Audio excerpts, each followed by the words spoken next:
She sat quietly in her SUV until the cops searched her and found that badge. You don't expect much when dispatch sends you to check on a suspicious vehicle parked too long. Most of the time, it's someone sleeping off a night out or waiting on a DoorDash. Bored neighbors love to call things in when they've got nothing better to do. Officer Reuben Colby had learned that 10 years into the job. Still, he went. You always go. It was 8:42 p.m. on a Tuesday. Warm night, April. Right off Lincoln Avenue in Toledo, Ohio. A quiet complex with beige siding, fake stone balconies, and the occasional pit bull behind a sliding door. Colby turned onto the lot. His headlights caught the SUV instantly. A black Tahoe, parked under a busted light near the leasing office. It hadn't moved in hours, apparently. Windows tinted dark enough to block out the world. No hazards, no dome light, just sitting there like a question mark. Colby radioed in his location, unbuckled his seatbelt, and stepped out. He moved slow, not because he was nervous, more like cautious habit. You never knew what people might be hiding from, or hiding in their glove box. As he walked up, he noticed the car's engine was off, no movement inside. He tapped twice on the driver's window with his knuckle. Nothing. Then the window rolled down 2 inches, smooth and quiet. He bent slightly to speak. Evening? You all right in there? The woman inside met his eyes immediately. No panic, no stutter, just calm. Almost too calm. Good evening, officer. Yes, just taking notes. Her voice was measured, professional, like she had done this before. Colby nodded, eyeing the inside. Not much to see. No food containers, no alcohol, no visible bags or equipment. Just a notebook on her lap and a phone face down on the console. Can I see your license and registration? She reached over without hesitation. Her movements were slow, deliberate, like she was making sure he didn't feel threatened. That caught his attention. She handed him the ID. Talia Monroe, out-of-state license, registered to an address in Tempe, Arizona. Colby raised an eyebrow. You live in Ohio now, or just passing through? I'm on assignment. Temporary. He blinked. Assignment? I'm a researcher, security data analytics. I work with government contracts. She added it like it was rehearsed, probably because she's had to explain it before. It wasn't enough for him. Not yet. Too polished. Too still. Colby looked down at the notebook again, closed. He couldn't see what she was writing, and something about that bugged him more than it should have. Do you live in this building? He asked. No. Then why here? Why this parking lot? I needed a quiet spot with strong cell signal, she replied. I like to think without distractions. That's when his gut started talking. Not paranoia, just something. Something he'd learned to listen to when things looked too clean. I'm going to ask you to step out of the vehicle, Ms. Monroe. There was a pause. Not long, just long enough to matter. She blinked once, then unbuckled her seatbelt. Of course. She stepped out carefully, dressed in black slacks and a fitted blazer. Business casual, no jewelry. Her hair was in a bun, like she had somewhere important to be. She didn't look like someone killing time in a parking lot.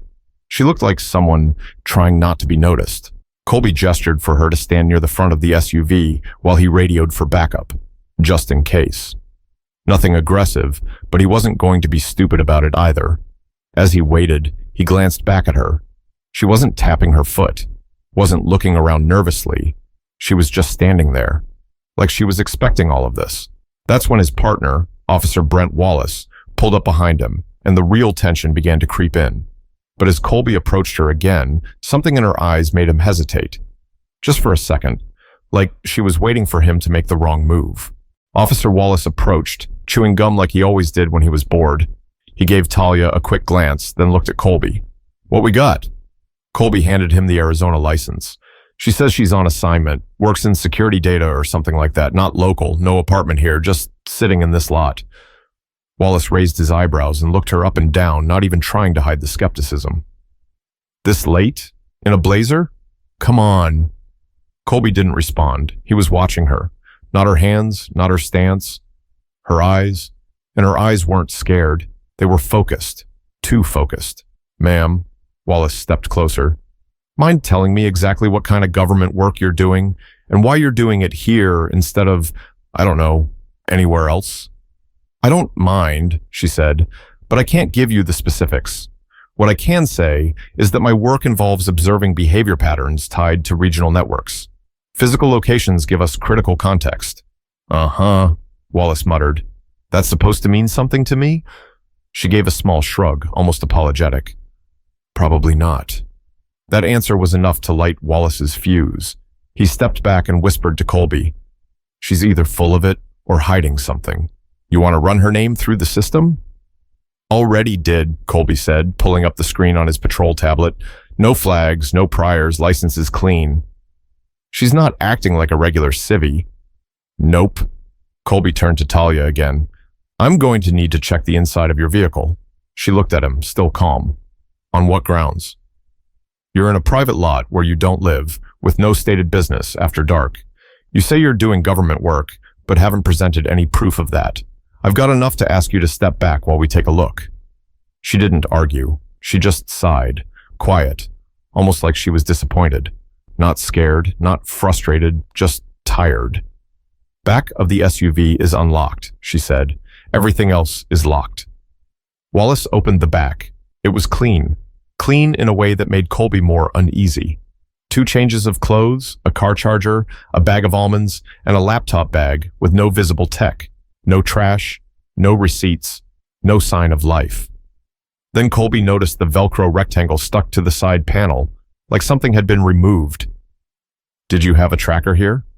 Her eyes narrowed for the first time, not in anger, in warning. I think you should stop now. Colby took a step back.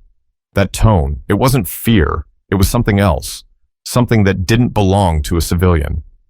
Ma'am, I'm going to need you to place your hands on the hood. Talia looked at him for 3 full seconds, then turned and did exactly what he said. Wallace put on gloves and started a quick pat down. That's when it happened. She spoke, not loud, not rushed, just clear. Left inside pocket. Wallace paused. She repeated, left inside pocket, carefully. Wallace reached in, and what he pulled out changed everything. It was a leather badge wallet. He opened it slowly. Gold seal, Department of Justice. Then the letters, FBI. Oh, hell, Wallace breathed.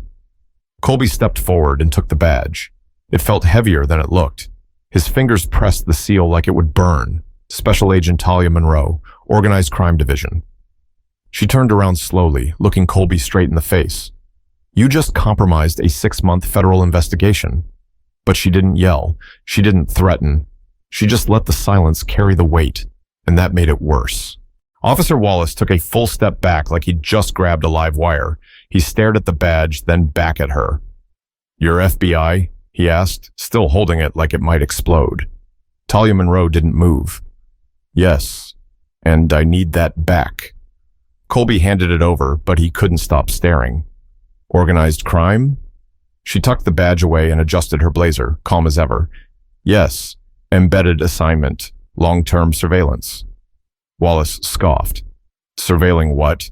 In a parking lot in Toledo? Talia tilted her head like she was weighing how much rope to give them. I'm watching a known associate of an arms trafficker who launders money through real estate fronts, she said. That beige building over there, Unit 3B? The guy who moved in 6 weeks ago? Name's not real, identity's not real, but he's real, and dangerous. Colby blinked. His mouth felt dry. This wasn't just someone overthinking their job. This was real. How dangerous are we talking? He asked. She turned toward the complex, voice lower now. Enough that I've got a panic phrase built into my check-ins. Enough that if he saw you two search me tonight, he might already be trying to cover his tracks. Wallace put his hands on his hips. This is insane. You should have told us. Flashed your badge the second we got here. No, she said firmly, because I didn't know if you were going to blow my cover or help protect it. That hit hard. Colby felt it in his chest. She hadn't said it like an insult, more like a truth she was tired of repeating.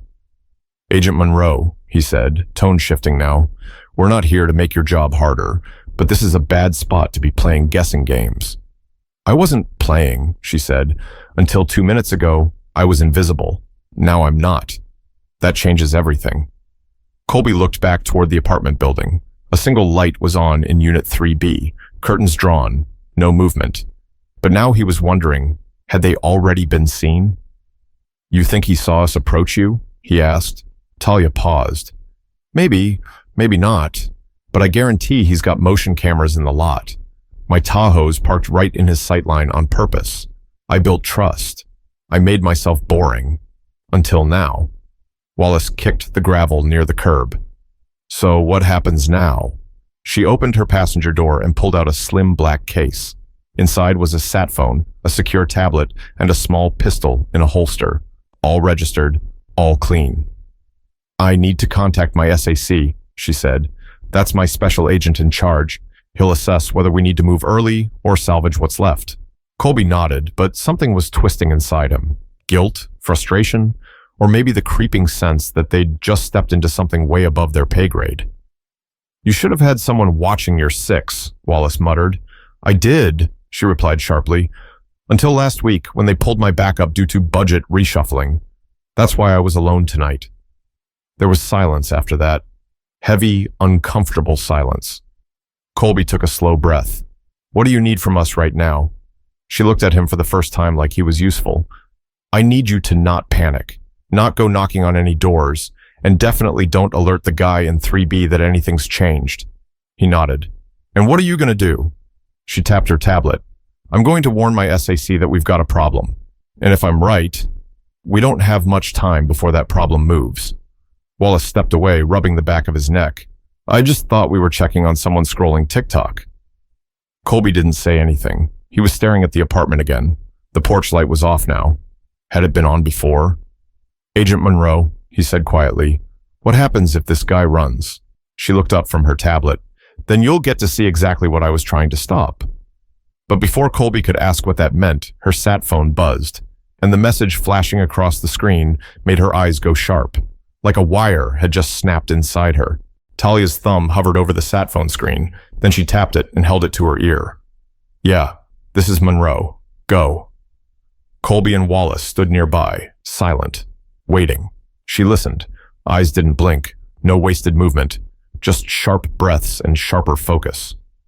"Who saw it?" she asked. Pause. "Was it from the north cam or the west?" Another pause. Colby glanced at Wallace. Wallace mouthed, "What the hell is happening?" Talia kept listening. Her tone shifted, lower, tense. "How long ago?" Silence. "Understood." She ended the call, slid the phone into her coat, and turned to them. Her voice was clipped, no room for argument now. "We've got a breach. They saw you two walk up. Facial recognition tagged your patrol car the second you pulled in." Colby's stomach dropped. You said it was one guy." "It was," she said, "until tonight. He's not alone. I've been suspecting for weeks he was a courier. Turns out he's also a coordinator. And tonight, he was expecting a drop." Wallace stepped forward. "Wait, you're telling us we walked into an arms deal? In a parking lot behind a damn leasing office?" Talia didn't answer right away. She looked down the row of buildings, her jaw tense now. "I was supposed to confirm the contact, record the handoff, get a photo ID. But now?" She looked at them both. "Now it's likely scrubbed. They'll pull out before sunrise." Colby scratched his temple. "So what? They're packing up weapons? Drugs?" Talia shook her head. "Encrypted laptops, buyer lists, payment chains, and proof of supply lines going back to East St. Louis. We were this close to pulling down a whole regional ring, and now we're lucky if we can keep the tail end." Wallace sighed. "Damn." Talia stepped closer to Colby. Her voice dropped, this time quieter, more urgent. "You didn't screw this up on purpose. I get that. But I need you to understand something." He nodded, ready to hear it. "There are people in that unit right now who will disappear by morning. And the ones who replace them?" She leaned in. "They won't be doing surveillance. They'll be tying up loose ends." Colby felt the blood leave his face. He thought about the families living nearby, kids, teachers, nurses, all unknowingly sitting on top of something dangerous. Wallace crossed his arms. "So what do we do? You calling in a task force?" Talia hesitated. "Not yet. They'll scatter if we come in loud. Right now, we try to contain movement. I've got one surveillance van still on rotation. I'll call them in." Then her eyes flicked toward the sidewalk. A man was walking a dog across the parking lot. Just a neighbor, nothing out of the ordinary, except for the quick glance he threw toward Talia. Not the officers, her. Talia's hand moved slightly toward her blazer. Colby tensed. "You know him?" She didn't answer. Instead, she whispered, "Don't react. He wasn't here before. He just appeared." Wallace glanced over, but too late. The man and the dog were already walking behind the building. Talia pulled her sat phone again, dialed fast, walked toward the Tahoe as she spoke. Colby followed. "Was that him?" "Could be. Could also be someone signaling that they've already dumped the evidence. Either way, I'm not waiting for confirmation." She opened her SUV door and popped the center console, pulled out a photo. Black and white, grainy, surveillance. The man with the dog, same profile. "I knew that face," she said, pressing it into Colby's hands. "That man is suspected of transporting encrypted drives from one city to another. Each one contains client data for illegal sales." Wallace stepped in, eyes wide. "So what happens if he leaves right now?" Talia looked back toward the road. "If he leaves and we don't stop him, the entire operation resets. Everyone goes underground. People die." But before she could finish her sentence, the faint sound of tires screeching echoed from the far side of the lot. And when they turned, the man and the dog were gone. Just a single set of taillights vanishing into the dark. Colby jumped into his cruiser. "Plate?" Talia was already sprinting to her Tahoe. "No plate. That car was clean." Wallace stood frozen for half a second, then snapped back into motion, radioing for other units in the area. "We need eyes at all eastbound exits. Black sedan, no tags, driver may be armed. Possible suspect fleeing scene tied to a federal investigation. Do not engage, just follow." He looked at Colby. This just got real. Talia was already pulling out of the lot. "I'm not losing him," she said through her rolled-down window. Colby hit the sirens and followed. They trailed her for 8 blocks, the city rolling past in a blur of red lights, potholes, and confused drivers. Talia didn't run red lights recklessly. She calculated her moves like someone who'd done this more times than she could count. Then came the call. Colby's radio crackled. "Unit 4, be advised. Suspect vehicle last seen merging onto I-280, southbound.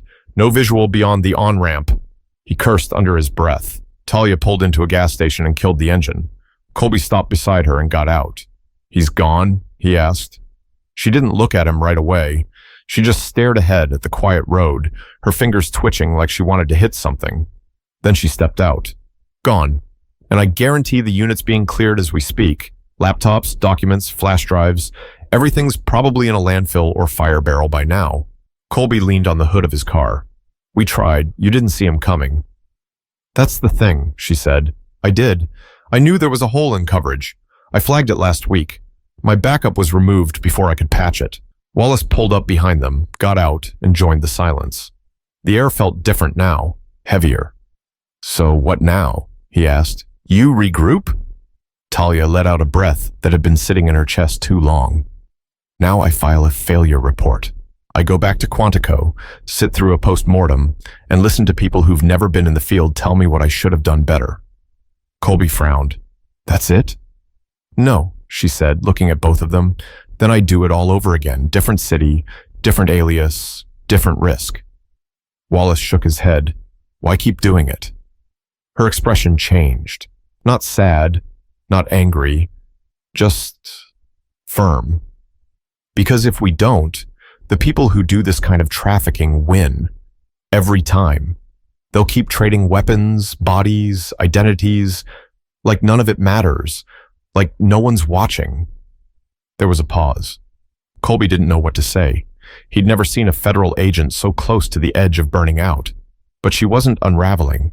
She was holding on tighter. Then she turned to him. "And you? You walked up because someone called me in. You didn't know what I was. You did your job." He started to speak, but she cut him off. "But next time, ask why someone looks out of place before you act like they don't belong.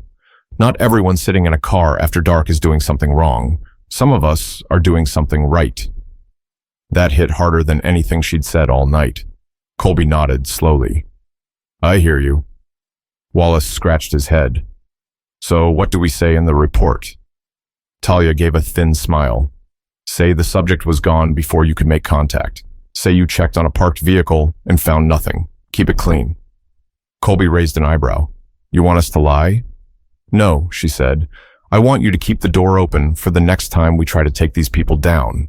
And believe me, there will be a next time." She got back into her Tahoe, engine humming low. "You two didn't ruin this," she said through the open window.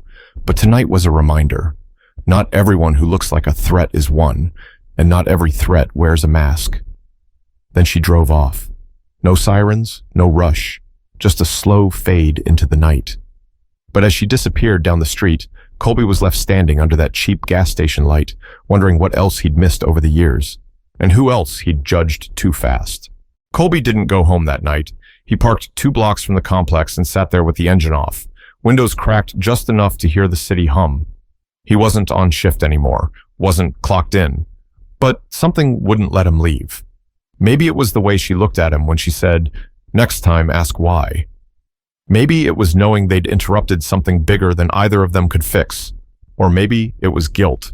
The building was quiet now. No lights in Unit 3B, no dog walkers, no reason to think anything was still happening there. The crime scene was digital, wiped clean before anyone even knew to call it one. Wallace had gone home after filing a nothing report. We saw a woman in a vehicle. She was compliant. No violations. End of story.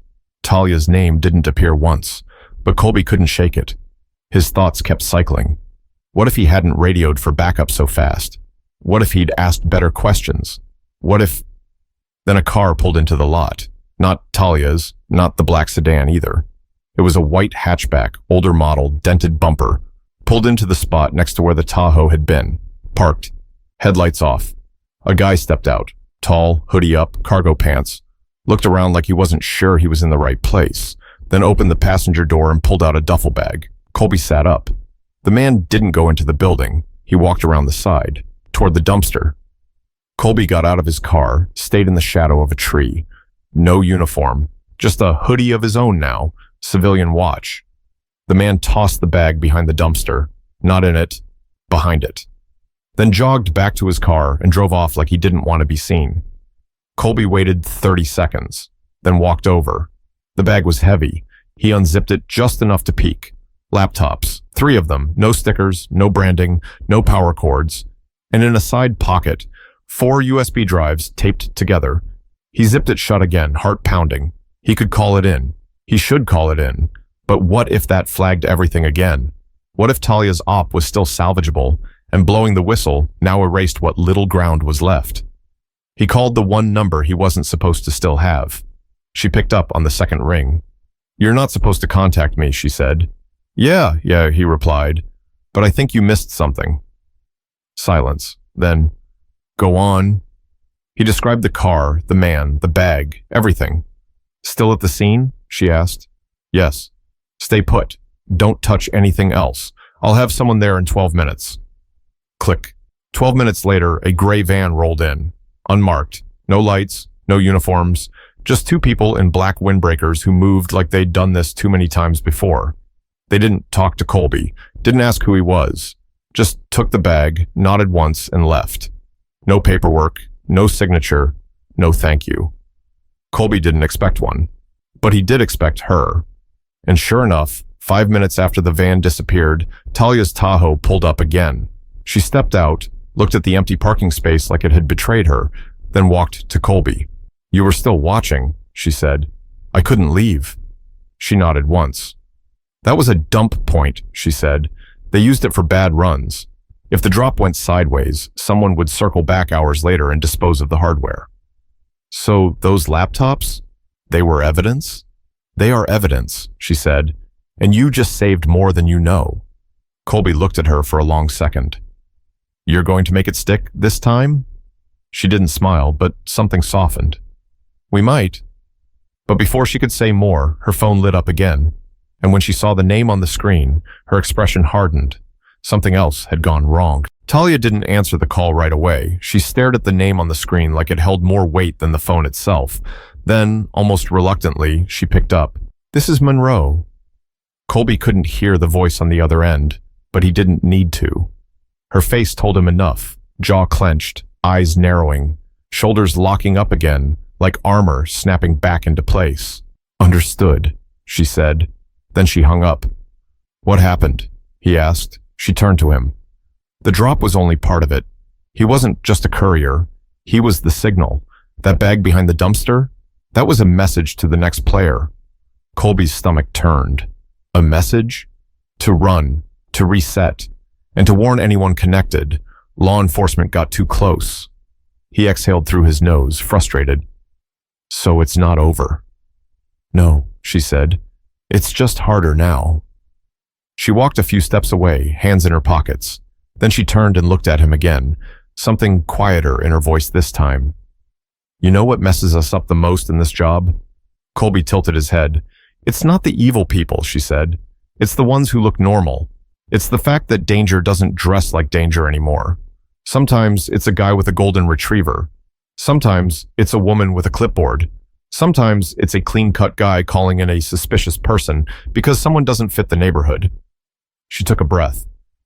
"I've worn a fake life for 6 months, been followed, been targeted. I've lost sleep, lost colleagues. And in all that time, not once was I stopped by the people I'm actually investigating. You know who stopped me?" Colby swallowed. "Us." She nodded. "I get it. You didn't know. You were responding to a call. You followed protocol, but you assumed I didn't belong. That's what started this." He nodded slowly. "Yeah, I did." They stood there a moment, two people who'd both been right in their own way and wrong in another. Talia stepped closer. "I'm not asking you to feel guilty. I'm asking you to remember this the next time you see someone who doesn't fit the scene. Ask yourself if it's because they're a threat or just because you can't explain them." Colby didn't look away. "I will." She gave a slight nod, then turned back toward her SUV. The wind picked up, tossing a fast food wrapper across the lot. A regular night in a regular city. But now Colby knew better. He watched her pull away again. No flashing lights, no parade, just another ghost disappearing into the system. As he stood there alone, the truth sat heavy on his shoulders. They hadn't just blown a federal operation. They'd blown a chance to see someone clearly before they judged her. And in that misstep, damage had been done. Some of it fixable, some of it not. But the lesson was simple. You don't have to see a badge to respect someone's presence. You don't have to know someone's job to give them space. And just because someone doesn't look right to you, doesn't mean they're doing wrong. Maybe if more of us paused long enough to ask better questions, we wouldn't need to learn these lessons the hard way. If this story made you think, good, because that's the point. We all have blind spots, but we can choose what we do with them. So next time you feel the urge to judge someone too fast, pause, ask, think, and maybe the world becomes just a little less broken. If this story hit home, share it, start a conversation, and make sure someone else doesn't learn this lesson too late.